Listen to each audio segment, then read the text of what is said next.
My name is Lauren Cole, 32 years old. My mother said it like she was commenting on the weather. We're just trying to be nice, including you. Don't think you matter. Her voice was bright, sugared with fake warmth, and loud enough that the people at the next table could have written it down word for word if they wanted to. My uncle laughed. Not a polite chuckle, a big careless bark that made his shoulders shake and his beer slosh dangerously close to the rim of his glass. He slapped the table like my existence was the punchline to a joke he'd been waiting all morning to hear. My dad didn't say anything, not a single word. He just kept eating his eggs, methodically cutting them into neat pieces, eyes fixed on his plate as if nothing out of the ordinary had been said. That was the part that lodged itself under my ribs and stayed there. Not the cruelty, the silence.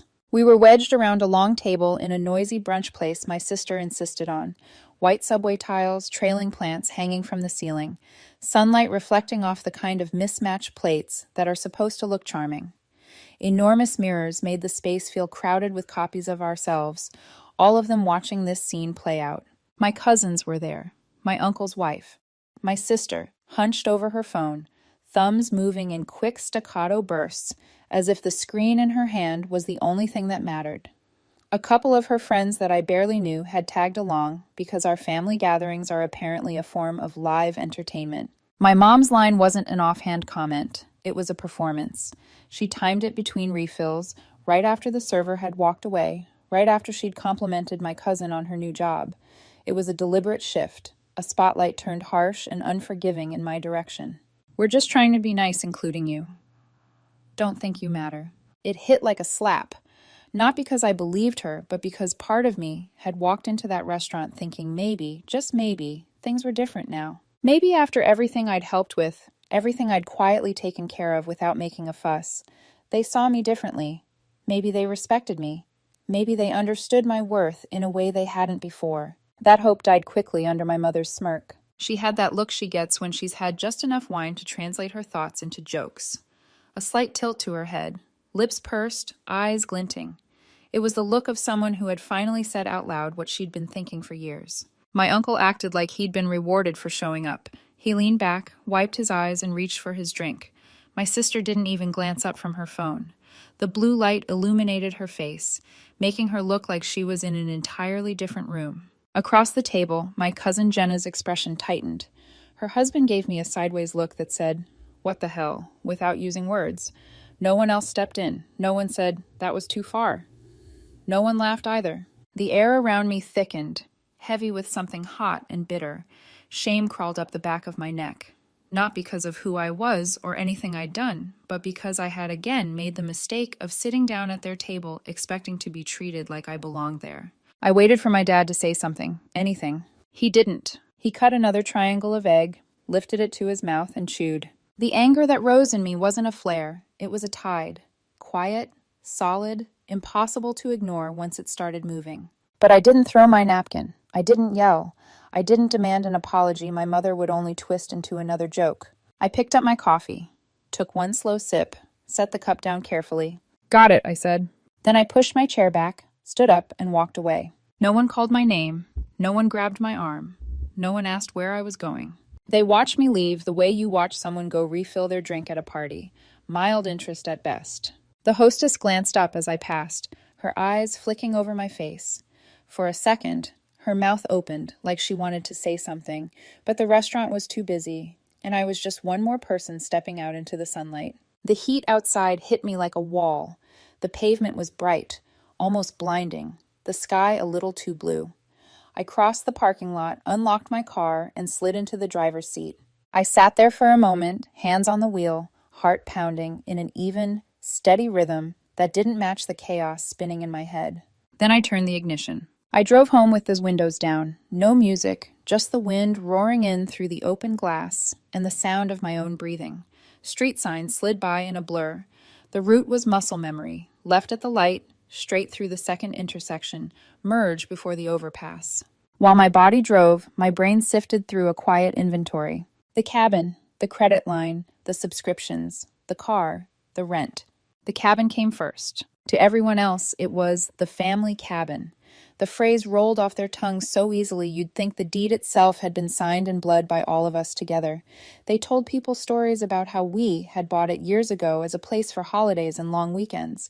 They talked about it like some generational heirloom. They never mentioned the part where the roof started leaking so badly one winter that the upstairs ceiling caved in and the foundation sank in 2 places. They didn't talk about how, when the contractor handed my parents an estimate that made my mom gasp out loud, they'd turn to me. "We'll pay you back," my mom had said, eyes wide, hand pressed dramatically to her chest. "We just don't have that kind of cash right now." They didn't qualify for refinancing.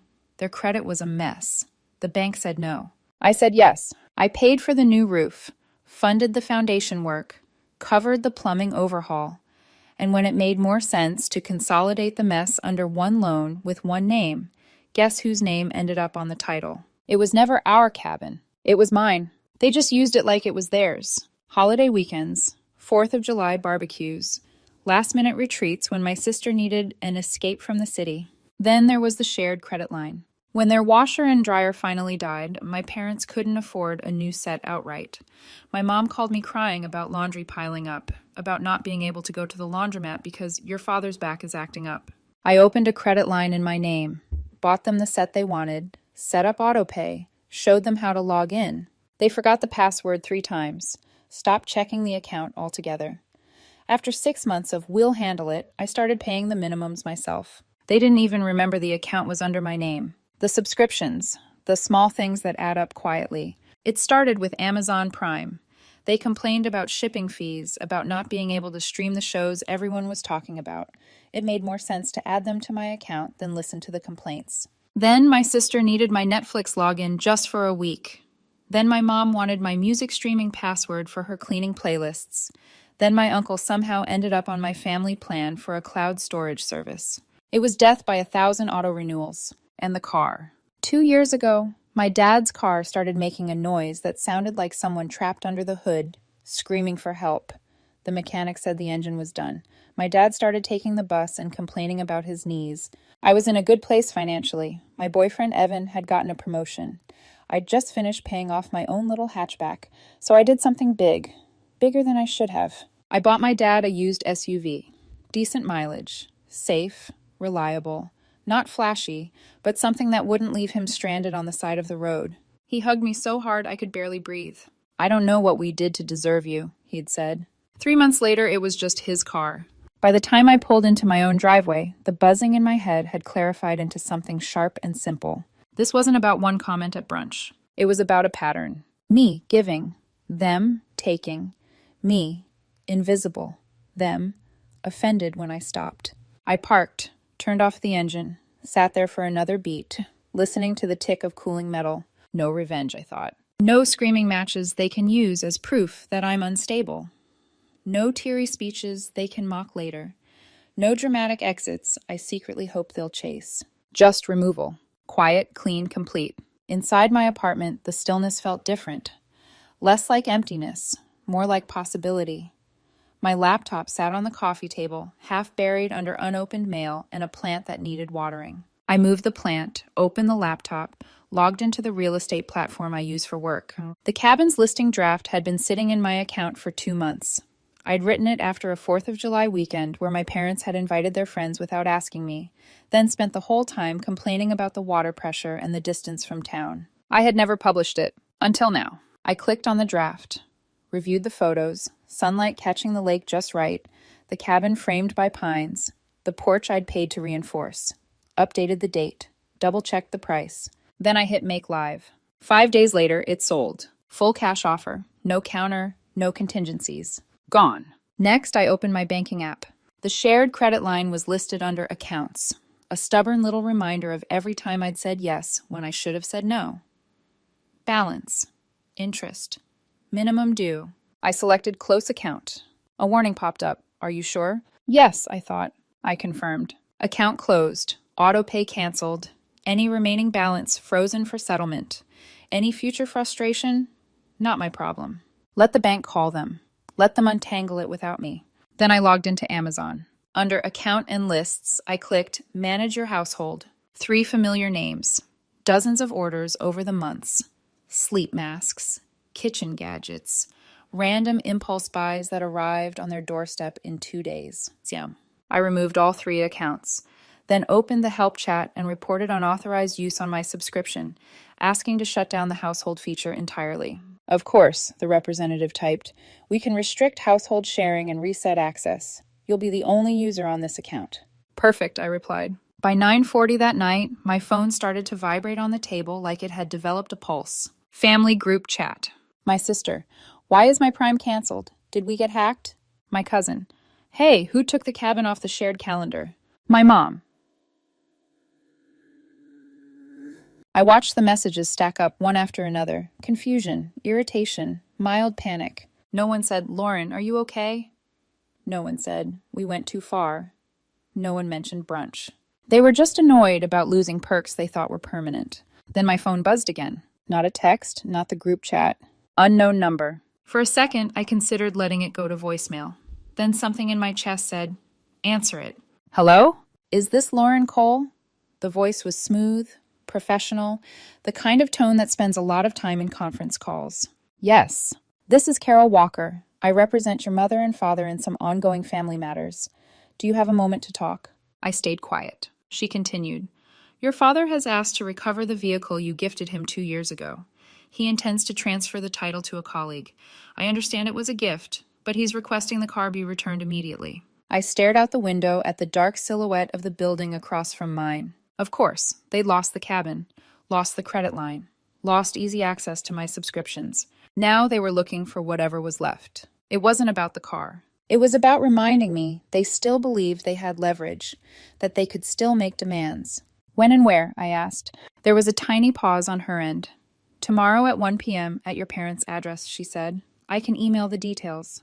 I'll be there, I said. Thank you for your cooperation, Ms. Cole. I'm sure your parents... I hung up before she finished. The room was quiet. My keys sat on the table. For the first time since I'd bought that car, it didn't feel like some monument to my generosity or a symbol of our bond. It was just an object. Metal, rubber, glass.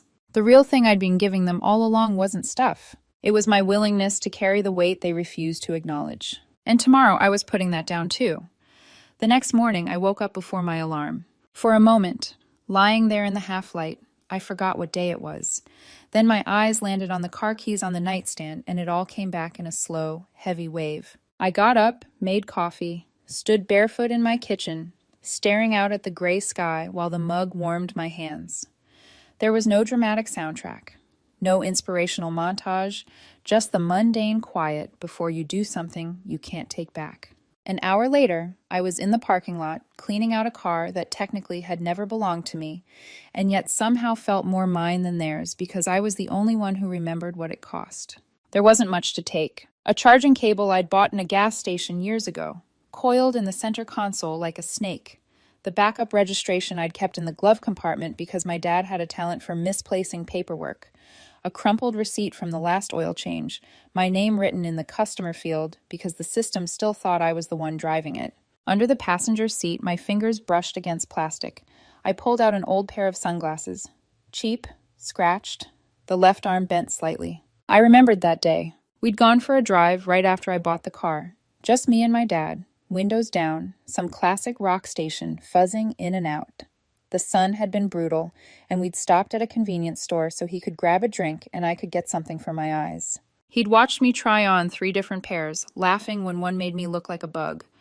When I paid for them, he'd said, "This thing rides smooth. Feels like I've got a second life." He'd meant the car.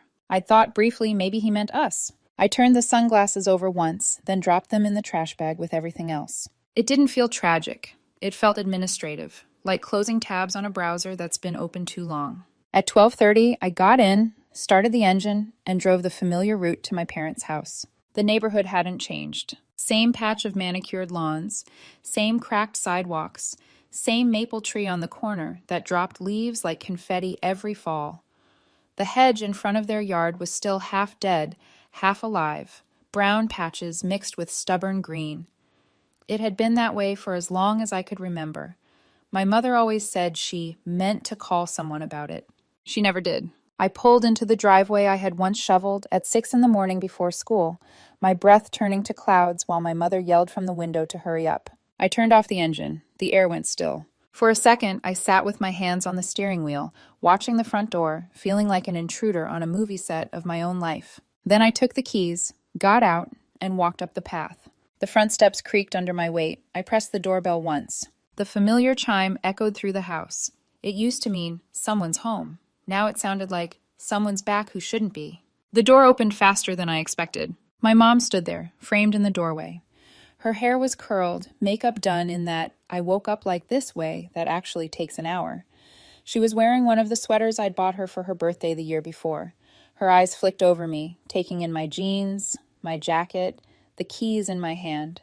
Behind her, my dad hovered in the hallway, arms crossed over his chest, expression unreadable. His slippered feet were planted shoulder-width apart, like he wasn't sure if he was ready for a fight or just trying not to move. In the living room behind them, my sister was sprawled on the couch, one leg thrown over the back, phone in hand. She pretended not to look, but her eyes flicked up for half a second. She was wearing the hoodie I'd bought her last Christmas. I held out the keys. "I'm here to return the car," I said, "just like your lawyer asked." My mom didn't take them. She blinked. Once, twice, long lashes sticking together for a second like they were buying her time. "Lauren, we need to talk," she said finally. "This has gone too far. This—" She waved a hand vaguely, encompassing the air between us. "Whole thing. It's gotten out of control. We are family. Families don't act like this." Her tone was clipped at first, rigid, then softened quickly as she shifted into what I'd come to think of as her sermon voice. I stayed on the porch.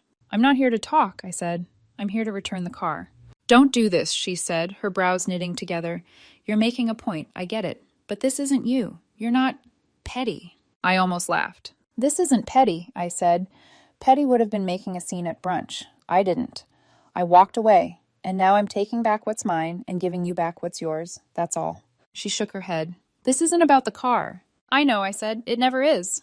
She took a breath, eyes glistening just enough to suggest tears without actually producing any.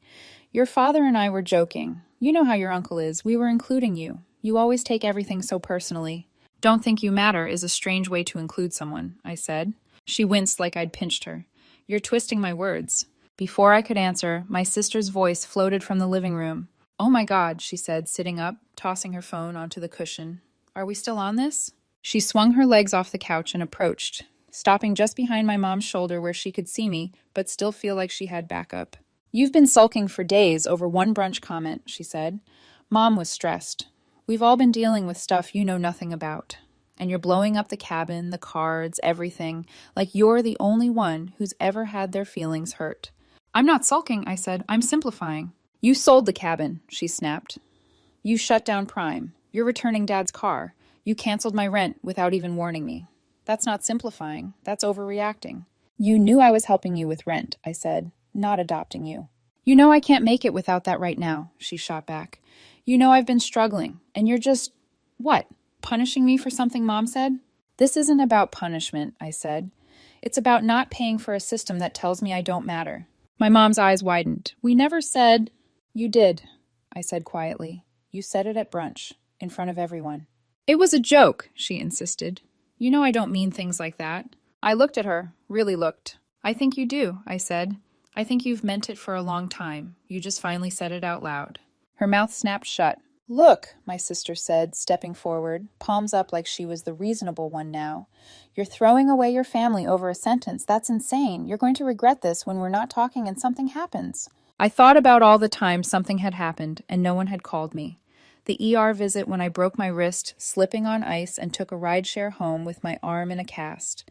The promotion I'd gotten last year that no one asked about. The nights I sat alone in my apartment while they posted pictures from the cabin, tagging their friends, but never me. "I'll take my chances," I said. I set the keys on this porch railing. Metal clinked against wood. "I'm not angry," I added. "I'm just done. I'm not going to keep giving while you find new ways to remind me I'm not part of this. Not really." My mom's face crumpled like she was about to cry. My dad's jaw clenched, but he still didn't say a word. "Don't walk away," my mom said. "We can fix this if you just—" I turned, walked down the steps. She called my name once, the sound thin and strained, like she'd thrown it out hoping it would catch and pull me back. It didn't. At the end of the driveway, I pulled out my phone and ordered a rideshare. The driver pulled up a few minutes later, gave the house a curious glance, then put the car in gear when I buckled in. "You okay back there?" he asked. "Yeah," I said, "just cleaning out some old junk." He nodded, probably thinking I meant actual junk. I watched the street signs go by, the same ones I used to pass on my bike on my way to school. They felt like relics from another life. When I got back to my apartment, I didn't collapse dramatically on the couch. I didn't cry. I didn't pour a drink and toast my newfound independence. I went straight to my desk, opened my laptop, and logged into my bank. The recurring $900 payment for my sister's rent was scheduled to hit her account in 3 days. I pulled up the details. February, March, April, May. I thought about the way she'd posted those boots, a pair of designer leather ones I knew cost more than my monthly grocery budget, with the caption, "Retail Therapy 3, a week after the first payment." I'd looked at it then and swallowed something sour.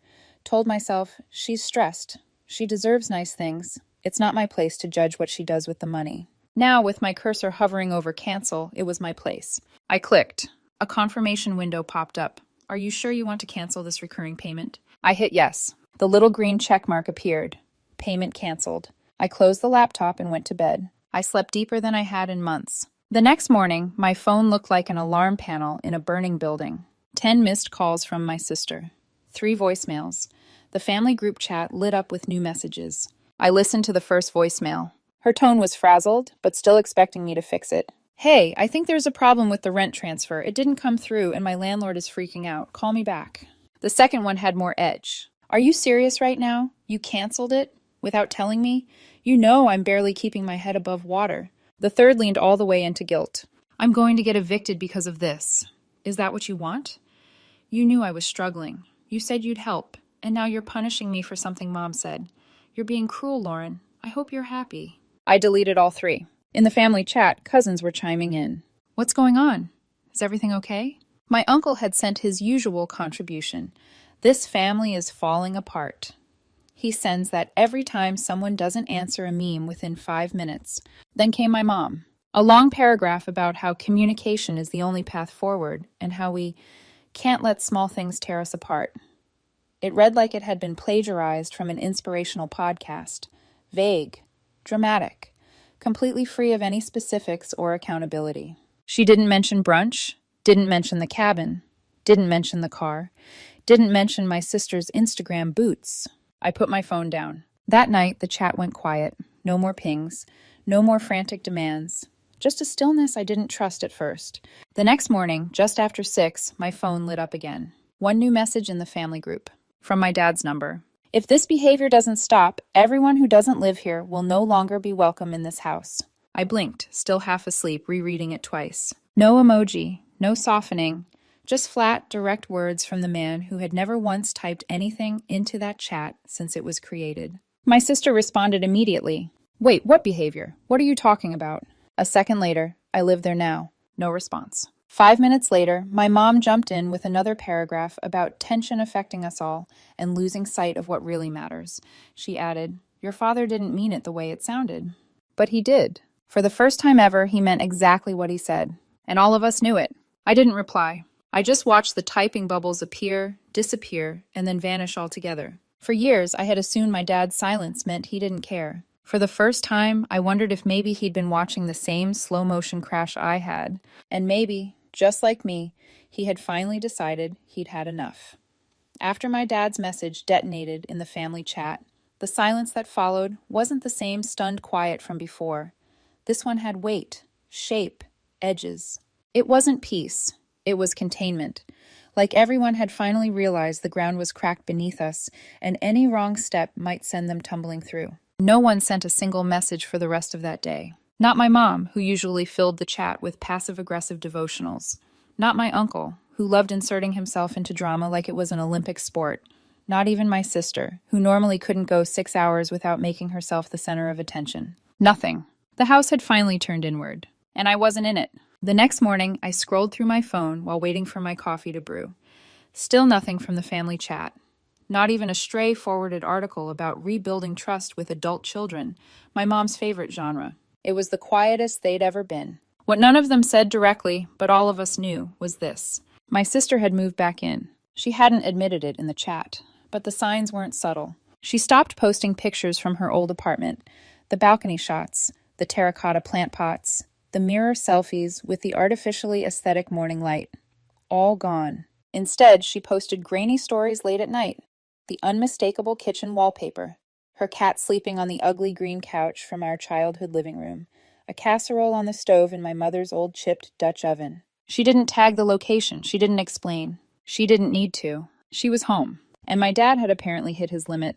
Later that afternoon, my uncle tried to break the tension, because of course he did. He sent a message. How about a family barbecue? Clear the air. Burgers fix everything. Usually, even if people didn't want to go, someone would respond.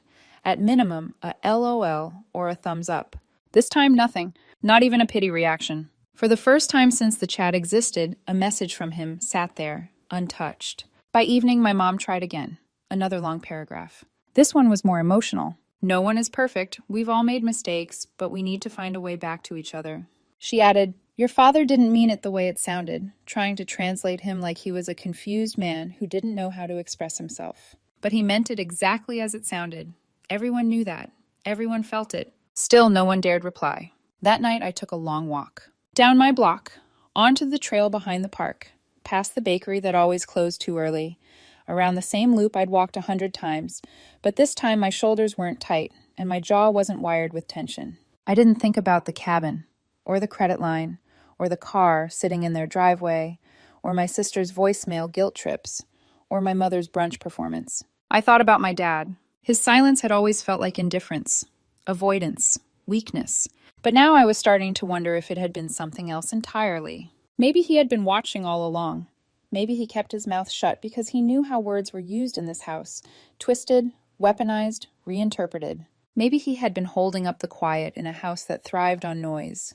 And maybe my leaving was the first crack that let his own frustration leak through. Maybe, after decades of being the family's emotional shock absorber, he had finally snapped. Not at me. At them. The next morning, still silence. My apartment felt different. Bigger. Like the air had more room to move now that their chaos wasn't spilling into it. I sat at my desk, opened my laptop for work, and realized, for the first time in years, I wasn't dragging invisible weight behind me. I wasn't checking my phone every 10 minutes, waiting for the next emotional landmine. I wasn't mentally rehearsing responses to things that hadn't even happened yet.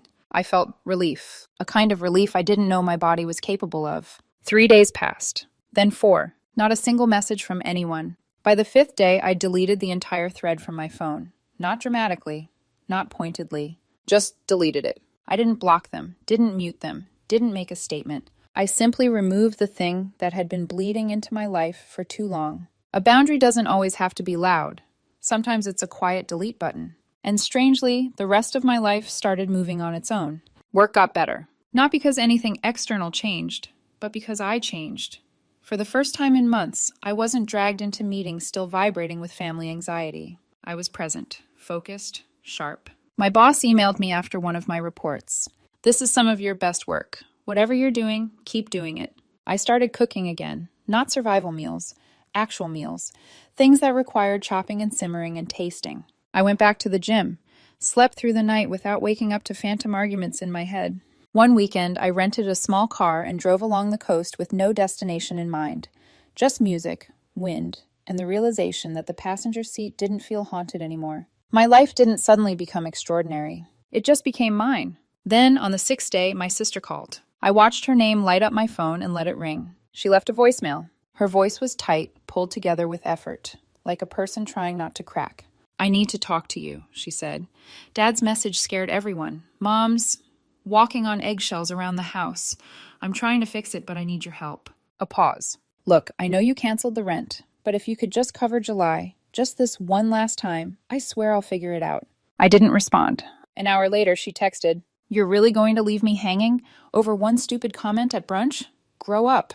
I left that one unread too. The next morning, another wave hit. A cousin privately messaged me, What happened? Everyone's acting like someone died. My uncle sent a voice note accusing me of being cold and immature. My mom wrote a long paragraph I didn't bother opening.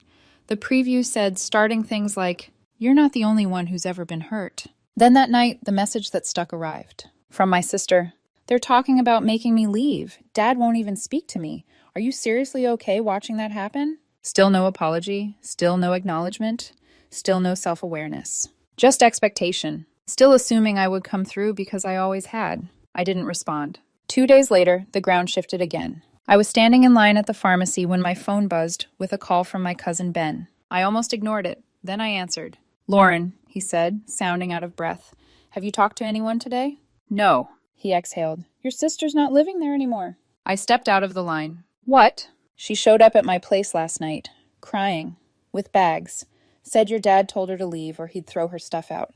I swallowed. "He said that?" "So she claims. And your mom's calling everyone this morning saying she had no idea he'd go that far." I didn't know what to say. For all of my dad's recent coldness, I didn't expect him to actually kick her out. But maybe I'd underestimated how much he'd been holding in. Maybe it wasn't me he was fed up with. Maybe it was the whole circus. While Ben was still talking, another notification lit up my phone. An email. Subject: termination of joint account authorization. From my dad. He'd removed my mom from a shared financial account I'd helped him set up 2 years ago. Another alert hit. Utilities account change. Another, a canceled insurance payment. One more, another separation of funds. A quiet financial divorce happening in real time. Then came the voicemail from my mom. And her voice, God, her voice wasn't sad this time. It was furious. "This is what happens when things are allowed to fester," she snapped. "Your father is being irrational. He's punishing all of us, and you need to come talk to him. Not me. Him." That part lodged in me. Not me, him. They weren't united anymore. Not even pretending. A fracture had opened in their foundation, and for once, I had nothing to do with it. That night, I sat on my balcony and watched the city lights blink on, one by one. The streets below were noisy, people laughing, cars honking, life happening. But I was wrapped in quiet. For the first time in years, I didn't feel tangled in their chaos. I didn't feel responsible for their storms. I felt free. Not dramatically free, not euphorically free. Just solidly, quietly, honestly free. And that was enough. The strangest thing about peace is how suspicious it feels at first. The family chat stayed silent. Not a whisper. Not a forwarded meme. Not a prayer chain link from my mom. Not a passive-aggressive gif from my uncle. Not a panicked text from my sister. 3 days. 4. 5. On the 5th morning, I woke up, stared at the quiet phone screen beside my bed, and realized something. My nervous system didn't expect a grenade anymore. No buzzing terror, no sudden spike of dread, just quiet. It wasn't forgiveness, it wasn't reconciliation, it was absence. A clean space where noise used to live. By the end of that week, I deleted the entire family chat thread. No announcement, no dramatic exit, just swipe, delete. A soft little animation wiped away years of chaos. I didn't block them, I didn't mute them, I didn't tell anyone. I simply reclaimed my mind. And everything shifted. Work became easier. I didn't realize how much emotional bandwidth I'd been hemorrhaging until it suddenly returned to me. My reports were sharper, my meetings were smoother, my creativity snapped awake again like a limb regaining circulation. My manager emailed me, "This is some of your strongest work this year. Whatever changed, keep doing it." I didn't tell her what changed, but I smiled. I started cooking again. Actual cooking.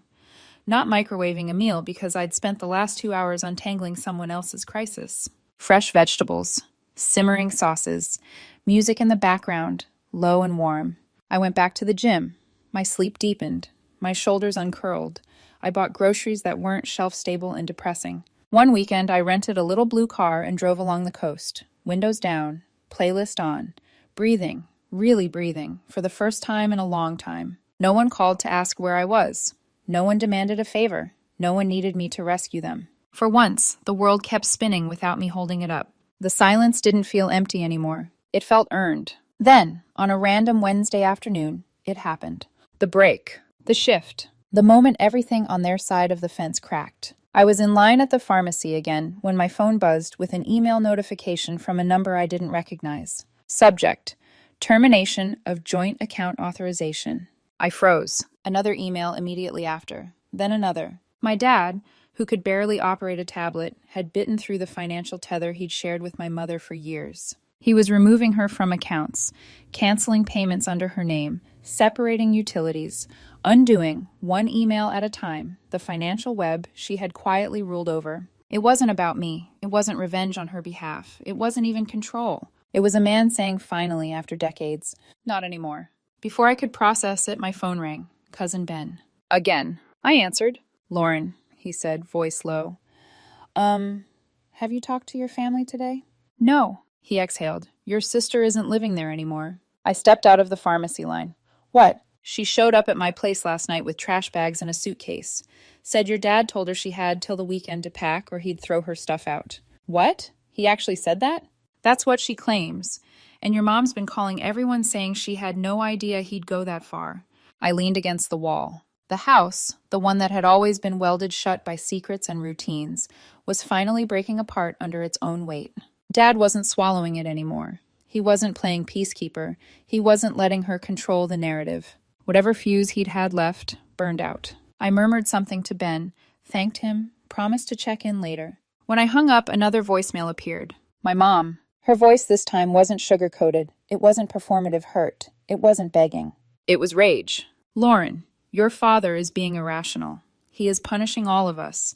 This is what happens when things are allowed to fester. You need to come talk to him. Not me. Him. Do you hear me?" That last line clung to me. Not me. Him. They weren't a unit anymore. The split wasn't hypothetical. It wasn't a small crack. It was a fault line, running straight through the center of the house I used to live in. And for the first time in my life, I wasn't standing anywhere near it. That night, I sat out on my balcony with a tea I didn't really drink. The city buzzed below me. Cars, voices, distant laughter, life happening. And I felt something I hadn't felt since childhood. Weightless. Not because everything was fixed. Not because anyone apologized. Not because I finally won. I felt weightless because I wasn't carrying their storm anymore. I wasn't bracing for the next demand. I wasn't anticipating the next guilt trip. I wasn't straining to keep the peace in a house that didn't even want peace. Just quiet compliance. I'd severed the rope on my end. They'd started hacking at theirs. And I was free. Quietly, simply free. 2 weeks passed. No contact, no messages, no attempts to suck me back in. The group chat might as well have died. I didn't miss it. Not even a little. I reorganized my apartment. Started volunteering twice a week at the shelter. Took longer walks. Got coffee without checking my phone for incoming disasters. I existed. Fully. Uninterrupted. And then, completely out of nowhere, I got a letter. A real one. Handwritten. The kind people only send when they have no idea how else to say something. I knew the handwriting before I even opened it. My dad. Inside, only a few lines. "Lauren, you were right to leave. I stayed quiet too long and I let things get out of control. You don't owe anyone anything. You never did. Whatever peace you found, keep it. Dad." I read it 3 times. No explanations, no excuses, no blaming, no begging, no come back. Just truth. It wasn't closure. It was confirmation. A small, steady light in a long, dark hallway. I folded the letter, slipped it into the drawer where I keep a few personal things that remind me who I am, not who they told me to be. And I didn't respond. I didn't call. I didn't text. I didn't re-enter the battlefield. I honored the final line of the letter. Keep it. And that's what I did. 3 days later, my manager called me into her office. The project I'd been leading, the one I'd assumed no one noticed, had exceeded revenue projections and cut unnecessary expenses company-wide. "We're promoting you," she said with a smile. "You'll have more control over your hours, less time in unnecessary meetings, a raise." I accepted on the spot. Then, for the first time in my entire life, I booked a trip for myself. No family obligations, no subtle guilt, no fake emergencies, no excuses. 2 weeks in a tiny cabin outside Flagstaff. Sky. Trees. Silence that wasn't a punishment, but a gift. I rented a car, turned my phone notifications off, and left. And here's the thing no one tells you. Healing doesn't always feel like fireworks. Sometimes it feels like emptiness. A strange, echoing quiet where a storm used to live. You sit in that space waiting, instinctively bracing for the next blow, but it never comes. So slowly, painfully slowly, you fill the silence with things that matter. Books, walks, sleep, breathing, your own voice in your own head. You start remembering who you are when no one is taking pieces from you. On my last night in the cabin, wrapped in a blanket, beer in hand, under a sky full of stars, I thought about everything that had happened. Brunch, the cabin, the car, the credit line, my sister, the eviction, the accounts, the silence, the letter. And I realized something. I wasn't angry anymore. I wasn't waiting for an apology or hoping for a phone call. or imagining some dramatic reconciliation. I was simply finally done. Not dramatically done. Not theatrically done. Not, maybe they'll chase me, done. Done in a way that felt like truth. They still exist. They still talk. I'm sure there are still stories being told about me. Twisted, partial versions, where I am the villain of my mother's latest anecdote. Maybe they think I'll come back someday, but I won't, because walking away wasn't a reaction. It was a decision. A slow, steady decision formed quietly over years of small wounds, sealed with one final sentence at brunch. And once you make that kind of decision, you don't go back. It's been 2 weeks since I returned from the cabin. I unpacked everything the night I got home. Didn't tell anyone where I'd been. Didn't reach out. Didn't dip a toe back into the old habit of checking on everyone. The group chat is still silent. My sister hasn't tried to contact me again. My mother hasn't sent a single motivational quote. My father hasn't followed up. And weirdly, I think that's exactly how he meant it to be.